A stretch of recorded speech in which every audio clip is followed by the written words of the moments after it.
ಮುಗಿತು ಟ್ರಂಪ್ ಕಥೆ. ಅವನು ಬರ್ತಿದ್ದಾನೆ ಕಂಡ್ರೋ. ಇರಾನ್ ಇಸ್ರೇಲ್ ಅಮೆರಿಕ ಯುದ್ಧಕ್ಕೆ ರಾಕ್ಷಸ ಎಂಟ್ರಿ ಕೊಟ್ಟಿರುವಂಥದ್ದು. ಕೊಲ್ಲಿ ರಾಷ್ಟ್ರಗಳ ಕದನದ ಸೀನ್ ಕಂಪ್ಲೀಟ್ ಆಗಿ ಚೇಂಜ್ ಆಗಿದೆ. ನನ್ನ ಹತ್ತಿರ ವೆಪನ್ ಇದೆ.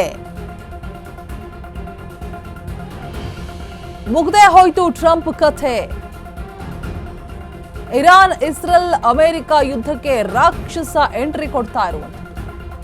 ಕೊಲ್ಲಿ ರಾಷ್ಟ್ರಗಳ ಕದನದ ಸೀನ್ ಕಂಪ್ಲೀಟ್ ಆಗಿ ಚೇಂಜ್ ಆಗ್ತಾ ಇದೆ. ನನ್ನ ಹತ್ತಿರ ವೆಪನ್ ಇದೆ. ಕಿಮ್ ಜಾಂಗ್ ಉನ್ ಉತ್ತರ ಕೊರಿಯಾದ ಅಧ್ಯಕ್ಷ, ಹುಚ್ಚು ದೊರೆ ಎಂದೇ ಕುಖ್ಯಾತಿ ಗಳಿಸಿರುವಂತಹ ಕಿಮ್, ಇರಾನ್ನ ಹೊಸ ಸರ್ವೋಚ್ಚ ನಾಯಕನಿಗೆ ಬೆಂಬಲ ಸಿಗ್ತಾ ಇರುವಂಥದ್ದು. ಮುಸ್ತಫಾ ಖಮೇನಿ ಆಯ್ಕೆಯನ್ನ ನಾವು ಗೌರವಿಸ್ತೇವೆ.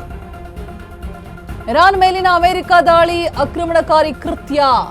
ಜನರ ಹಕ್ಕುಗಳು ಮತ್ತು ಆಯ್ಕೆಯನ್ನ ನಾವು ಗೌರವಿಸ್ತೀವಿ. ಅಮೆರಿಕ ಇಸ್ರೇಲ್ ಪ್ರಾದೇಶಿಕ ಶಾಂತಿ ನಾಶಪಡಿಸ್ತೀವಿ. ಸಾಮಾಜಿಕ ವ್ಯವಸ್ಥೆ ಉಳಿಸೋದಕ್ಕೆ ನಿರಂತರ ಪ್ರಯತ್ನವನ್ನ ಪಡ್ತೀವಿ. ಡೊನಾಲ್ಡ್ ಟ್ರಂಪ್ ವಿರುದ್ಧ ಗುಡುಕ್ತಾ ಇರುವಂತಹ ಉತ್ತರ ಕೊರಿಯಾ ನೇರ ಕದನಕ್ಕೆ ಧುಮುಕಿಯೇ ಬಿಡ್ತಾರಾ? ಹಾಗಿದ್ರೆ ಮುಗಿತು ಟ್ರಂಪ್ ಕಥೆ. ಇರಾನ್ ಇಸ್ರೇಲ್ ಅಮೆರಿಕ ಯುದ್ಧಕ್ಕೆ ರಾಕ್ಷಸ ಎಂಟ್ರಿ ಕೊಡ್ತಾ ಇರುವಂತಹ ಸೂಚನೆ.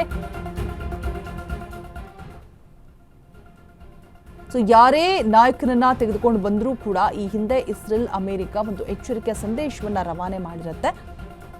ಅವ್ರಿಗೂ ಕೂಡ ಇದೇ ಪರಿಸ್ಥಿತಿ ಬರುತ್ತೆ. ನಾಶ ಮಾಡಿಬಿಡ್ತೀವಿ, ಉಡೀಸ್ ಮಾಡಿಬಿಡ್ತೀವಿ, ಯಾರನ್ನೂ ಕೂಡ ಉಳಿಸೋ ಮಾತೇ ಇಲ್ಲ ಅಂತ ಹೇಳಿಬಿಟ್ಟು ಎಚ್ಚರಿಕೆ ಸಂದೇಶವನ್ನ ಕೊಟ್ಟಿರುತ್ತೆ. ಬಟ್ ಆದರೂ ಕೂಡ ಇದೀಗ ಕಿಮ್ ಜಾಂಗ್ ಉನ್ ಉತ್ತರ ಕೊರಿಯಾದ ಅಧ್ಯಕ್ಷನಿಗೆ ಇದೀಗ ಬೆಂಬಲ ಸಿಗ್ತಾ ಇರುವಂಥದ್ದು. ಹುಚ್ಚು ದೊರೆ ಅಂತ ಹೇಳ್ಬಿಟ್ಟು ಕುಖ್ಯಾತಿ ಗಳಿಸಿರುವಂತಹ ಕಿಮ್ ಇದೀಗ ಸರ್ವೋಚ್ಚ ನಾಯಕನಾಗಿ ಬರ್ತಾ ಇರುವಂತಹ ಸೂಚನೆ ಸಿಗ್ತಾ ಇದೆ. ರಾಕ್ಷಸ ಅಂತ ಹೇಳೇ ಕರೀತಾರೆ. ಇದೆಲ್ಲವನ್ನು ಕೂಡ, ಈ ಆಯ್ಕೆಯನ್ನು ಕೂಡ ಗೌರವಿಸ್ತಾ ಇದ್ದಾರೆ ಜನ.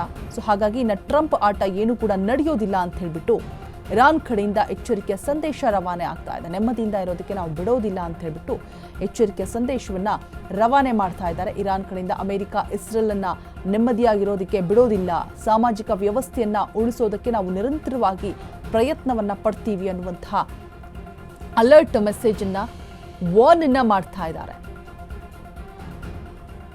ನೇರ ಕದನಕ್ಕೆ ಧುಮುಕಿಯೇ ಬಿಡ್ತಾರ? ಹಾಗಿದ್ರೆ ಟ್ರಂಪ್ ಕತೆ ಮುಗ್ದೇ ಹೋಯ್ತು ಇನ್ನ.